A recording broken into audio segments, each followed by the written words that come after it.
Chapter 7. The chessboard lay open on the old picnic table beneath the oak tree in the side yard. The soapstone rooks, knights, bishops, pawns, king and queen in a huddle, waiting to be positioned. Maximiliano! Hola, Tio. How's my favorite nephew? He asked, squeezing Max in a hug. His bushy white eyebrows, mustache, and soft round body made him look like a gentle San Nicolas. You don't have any other nephews. Then it is true. You are my favorite. His booming laugh filled the yard. Within arm's reach, a plate was piled high with empanadas. His aunties sat in chairs at either end of the table. They were both as tall as Max and as thin. Amelia spread her arms wide, folding Max beneath her protective wings. Hola, mi cariño, my love. She was Buelo's older sister and had once been a nurse. Her enormous eyes beneath dark-rimmed glasses made her look like a curious wren. That's a bird. She held up a crossword puzzle book. You will help me later? Max nodded and then ran to Mariana, Buelo's younger sister, who was teaching him to garden and cook. I made rellenos for dinner from the chiles we planted, she said, hugging him too. After they bake, you can dress them with the sauce and sprinkle the cheese. Remember how I taught you? Yes, said Max, grinning, and I remember how to eat them, too. She patted his face, cooing. You appreciate food because you help grow and prepare it. Now tell me, is it true you will be your father's apprentice? He smiled half-heartedly and nodded. Papa is taking me to the ruins tomorrow. She raised her eyebrows. The day has come. Papa slid in across from Tio and pointed to the empanadas. You know, Rodrigo, I'm beginning to think our Sunday dinners are just an excuse to convince Amelia to stop at the bakery. Tell the truth.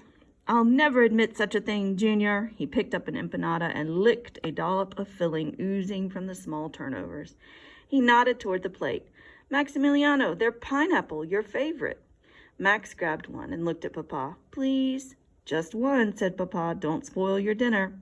He began setting up the chess pieces on the board. Buelo came from the cottage with glasses and a pitcher of lemonade. Considering the speed of gossip in Santa Maria, said Tio, I suppose you've all heard about the new coach, Hector Cruz. Oh, yes, said Mariana. Everyone is talking. Amelia nodded. I wonder how he will adjust here. Why? Asked Max. He's coming from a big city, said Tio. We're a sleepy little village, a walking town, where most distances are more quickly covered on foot or in a wagon with a sure-footed burro. Some people have cars, trucks or cars, said Max. Mariana held up a finger. And there are buses to San Clemente, where a train can take you anywhere. We are not entirely cut off, said Buelo, setting a glass in front of each of them and sitting down. Almost everyone in the village has a phone. It is just here in the foothills that we do not have service. Yes, of course all that is true, said Tio, but he's a young coach and probably ambitious. He may want something bigger and better. It would be good for the village if he stayed for at least a few seasons, though, especially for our boys who want to make the team this year and move up in the league. I want to make the team this year and move up, said Max, glancing at Papa. Tio cleared his throat. There was a council meeting yesterday. We've had a letter from Coach Cruz.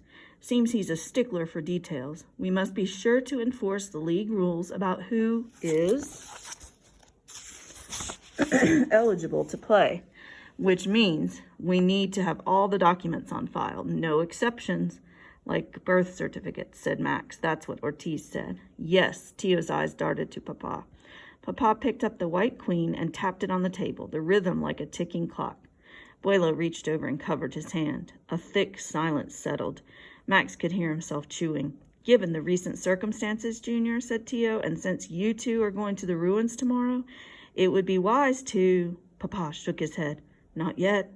Mariana leaned toward Papa. Junior, he needs to be prepared. Amelia set her glasses on the table and rubbed her eyes. I agree. Max looked at their concerned faces. What are you talking about? Papa turned to him. I need to talk to Tio and your aunties. Get started on Lola's bath. When you're done, it will be almost time for dinner. If it's about me, why can't I hear?